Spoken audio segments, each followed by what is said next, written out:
जैसे-जैसे प्रीलिम्स पास में आता है, मैक्सिमम स्टूडेंट्स के मार्क्स प्रीलिम्स के मॉक्स में यानी कि परसेंटाइल काफ़ी ज़्यादा फ्लक्चुएट होती है।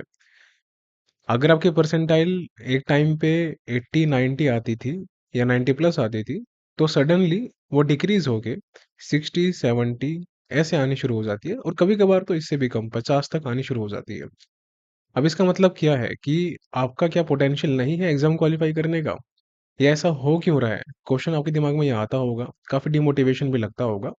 देखिए, अक्सर क्या होता है ना कि जब आप किसी भी रेस में पार्टिसिपेट करते हैं and this is about prelims examination race, ये एक रेस ही तो है, जहाँ पर लाखों की भीड़ में बच्चे एग्ज़ाम में दौड़ते हैं और कुछ हज़ार बच्चे, कुछ सेलेक्टिव थाउज़ेंड्स स्टूडेंट्स वो एग्ज़ाम क्वालीफाई करते हैं।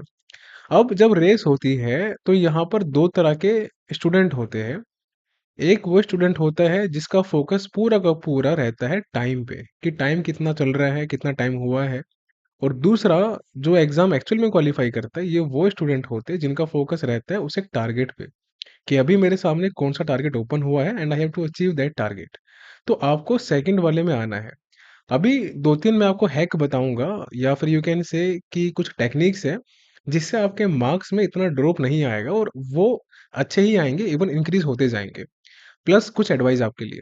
तो सबसे पहला गोल्डन रूल, जब आप मॉक अटेम्प्ट करते हो, तो आपको वहाँ पर हाइपर नहीं होना कि आपको एक सर्टेन परसेंटाइल, सपोज़ अगर आपका जो टारगेट है वो 90 परसेंटाइल अचीव करना है, तो उस पे फ़ोकस मत करो, वो गलत अप्रोच है।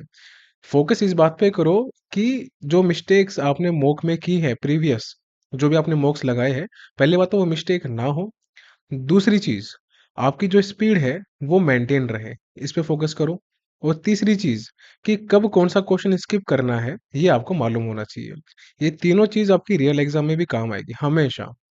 तो जब भी मॉक अटेम्प्ट करोगे, कभी भी परसेंटाइल को और मार्क्स को फ़ोकस नहीं करना, इसको बिग नो लिख लो। कभी भी मॉक अटेम्प्ट करते टाइम मार्क्स और परसेंटाइल पे आपको फ़ोकस नहीं करना, ठीक है? तो फ़ोकस करना है किस पे? कि मिस्टेक ना हो, जो आप पहले कर रहे थे मॉक में, स्पीड आपकी मेंटेन रहे और जो भी क्वेश्चन कब स्किप करना है आपको मालूम होना चाहिए। दूसरा पॉइंट, डिमोटिवेशन नाम की कोई चीज़ एग्ज़िस्ट नहीं करती। बस आपका मन जो है वो आपके परसेंटाइल और मार्क्स देख के थोड़ा-सा बेचैन हो जाता है। डाउट क्रिएट होते हैं कि पता नहीं होगा कि नहीं होगा सिलेक्शन आपका, ये एग्ज़ाम क्वालीफाई होगा कि नहीं होगा। लेकिन वास्तविकता से यानी कि रियलिटी से उसका कोई लेना-देना नहीं होता। तो सर फिर करें क्या? अगर हमारे परसेंटाइल सडनली 80-90 से ड्रॉप होके 50-60 पे आए, तब सर हम कैसे एग्ज़ाम क्लियर करेंगे? देखिए, ये सवाल आपको खुद से पूछना चाहिए कि आपका जो सडन ड्रॉप आया परसेंटाइल में 50-60 पे, वो क्यों आया है? इसका रीज़न क्या है? और यकीन मानिए उसके 2 ही रीज़न होंगे। पहला रीज़न होगा कि आप कहीं न कहीं पे स्टक हुए हैं। किसी न किसी पोर्शन में, किसी न किसी सेक्शन में, हो सकता है आप रीज़निंग, क्वांट और इंग्लिश में तीनों में ही कहीं न कहीं स्टक हो गए और आपने या तो जल्दबाज़ी में गलत जो क्वेश्चन थे, उनमें आपने तुक्का मार दिया या फिर आपने ज़्यादा टाइम वहाँ पर इन्वेस्ट कर दिया, उसको कहते हैं स्टक होना, तो वो अवॉइड करना है। दूसरा जो फैक्टर है, अब यहाँ पर तो ये आता है स्टक का। और दूसरा जो फैक्टर आता है, वो आता है कि आप कभी भी परसेप्शंस बिल्ड मत कीजिए कि इस वाले मॉक में मुझे इतना परसेंटाइल लेके आना है, नहीं, ऐसा बिल्ड नहीं करना। उसका लेवल देखिए पहले, लेवल क्या है मॉक का, उसके हिसाब से उसको अटेम्प्ट कीजिए।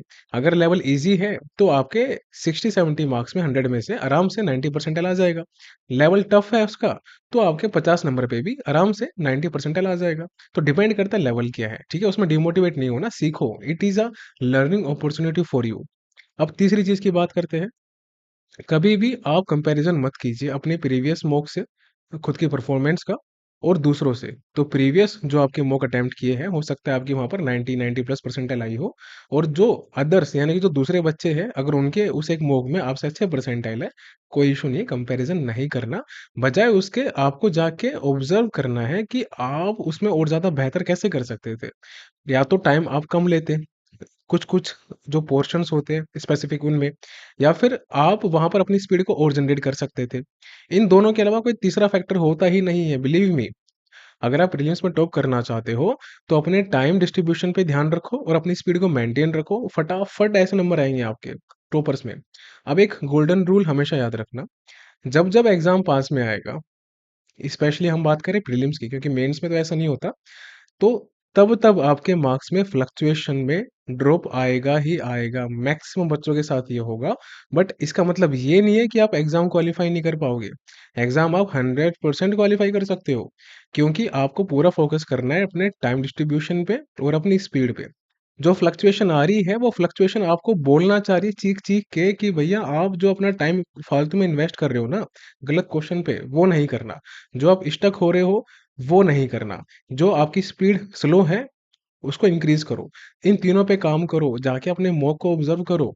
डरने से सिलेक्शन नहीं होगा, करने से होगा। तो जाके एनालाइज करो अपने मॉक्स को, कहाँ पर मिस्टेक हो रही है, और कोशिश करो कि अगले मॉक में वो आपकी मिस्टेक ना हो। एंड आई गारंटी यू कि आप टॉपर्स में परफॉर्म करोगे।